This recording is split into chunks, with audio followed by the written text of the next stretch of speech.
You know, one of the first things that stood out to me about the location where Callie Burnett was physically assaulted, and I'm not talking about the location being her trailer, although this is really important in and of itself. I'm speaking more about the location on her body where she was injured, where those stab wounds happened. Remember that she was reportedly stabbed in the face, the neck, the chest, and the back. So I want to pause just for a moment and step into the Profiling Evil Academy to talk about this dynamic. We're going to use two different behavioral aspects in this discussion. So first, let's chat about the location where this thing happened. It occurred in Callie Burnett's mobile home. We know that. So when we think about victimology, we have to wonder who she regularly would invite into this home. Is it an open door policy of sorts, or where people can just come and go as they choose? Or is it more of a sanctuary, her castle? You know, a place where only those who are closest to her are invited to come in. And this could lead to a discussion into whether the killer was known to her, a targeted attack, or unknown to her, a stranger, a crime of opportunity. So with that information, we're in a much better position to opine on whether the injuries are consistent with a relationship gone bad or some unexplained psychological condition with the offender, their need for certain forms of violence or retaliation, or what was really motivating, getting their motor running.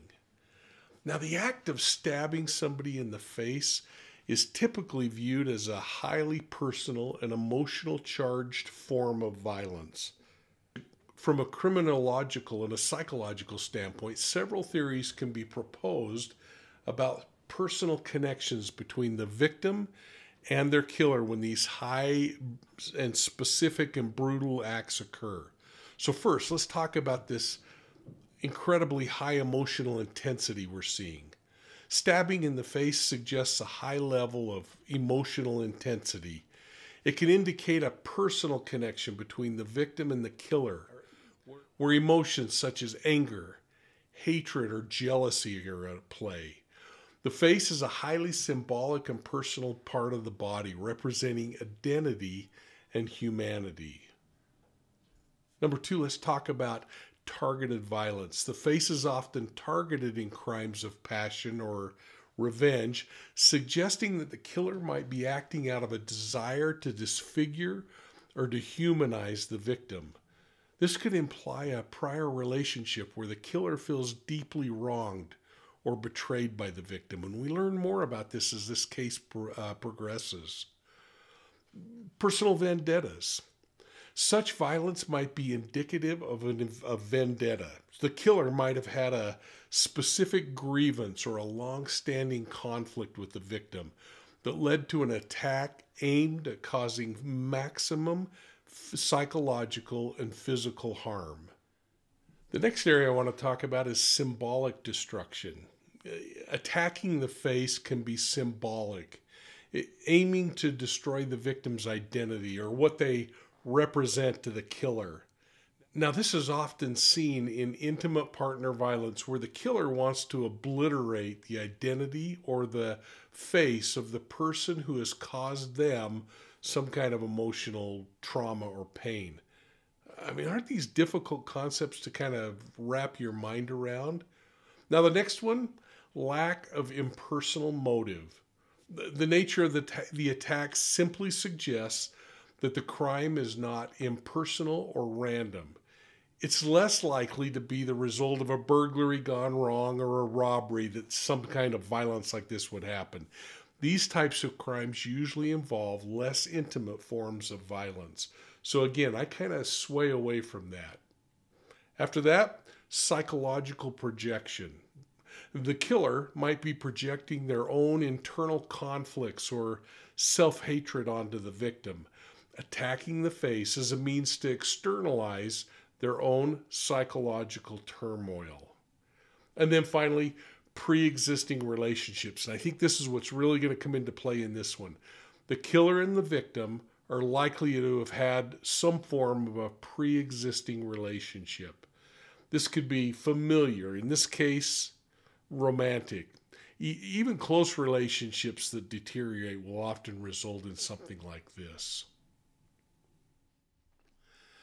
So these theories suggest that a facial stabbing is a deeply intimate act, often driven by really powerful emotions and a significant personal connection between the killer and the victim.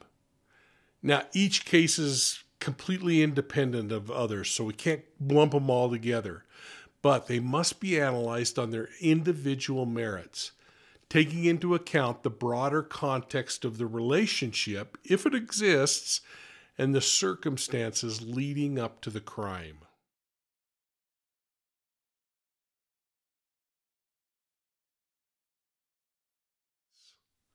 I hope you found this to be useful. If you did, I hope you'll consider sharing Profiling Evil with your friends and encourage them to subscribe. And listen, folks, if you'd like to donate toward our efforts, you can do so on our website at www.profilingevil.com.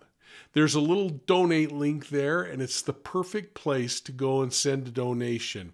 Or you can also go there and sign up for our digital newsletter, the BOLO.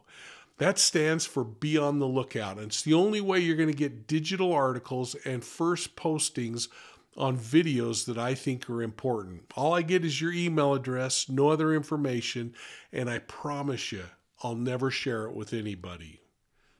Hey, thanks for watching today's video, and please hit that like and subscribe button.